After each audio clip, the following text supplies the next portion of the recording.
월드 이브리핑입니다. 먼저 중국입니다. 중국이 조만간 은행 지급 준비율을 다시 낮춰 시중에 유동성을 공급하기로 했습니다. 이는 중국 경제가 좀처럼 경제 둔화에서 회복하지 못하고 있기 때문인데요. 판공성 중국인민은행장은 조만간 지준율을 0.5%포인트 낮춰 금융시장에 장기 유동성 1조 위안, 189조 4천억 원을 제공할 것이라고 말했습니다.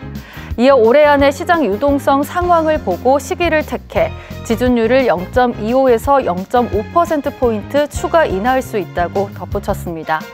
중국 중앙은행인 인민은행은 디플레이션 우려 속에 2022년 4월 이후 4차례 지준율을 인하해 현재 지준율은 약 6.9% 수준인데요. 인민은행은 이번 정책금리 조정 후 사실상의 기준금리인 대출 우대금리 LPR이 0.2에서 0.25%포인트 낮아질 것으로 예상했습니다. 독일입니다.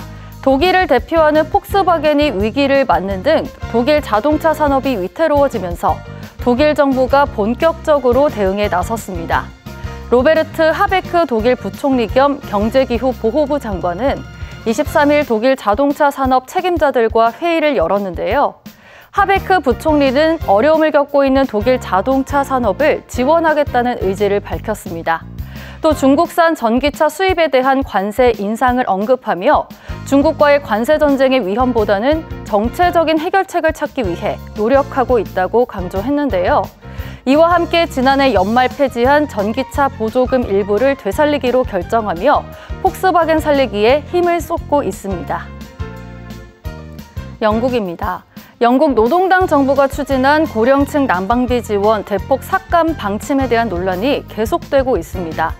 정부는 그동안 소득과 관계없이 국가연금 수급자라면 누구나 받을 수 있었던 난방비 지원을 대폭 줄였는데요. 공공지출을 줄이기 위해 앞으로는 일부 저소득층에만 난방비가 지급됩니다.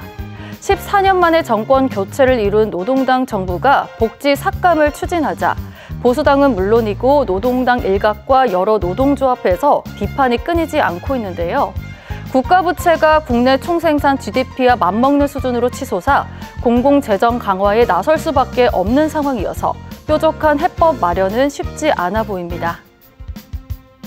끝으로 미국입니다. 미국 오하이오에선 가뭄 등 기후변화가 북미 토종과일 중 하나인 포포 과일 수확에 악영향을 미치고 있습니다. 북미가 원산지인 포포 과일은 바나나 식감의 망고와 두리안 맛이 나는 달콤한 과일인데요. 포포는 보통 4월경 꽃이 피고 9월부터 10월경에 열매가 열립니다. 그런데 올해는 가뭄 등 기후변화 탓에 일찍 열매가 떨어져 지난 8월부터 서둘러 수확에 나섰는데요.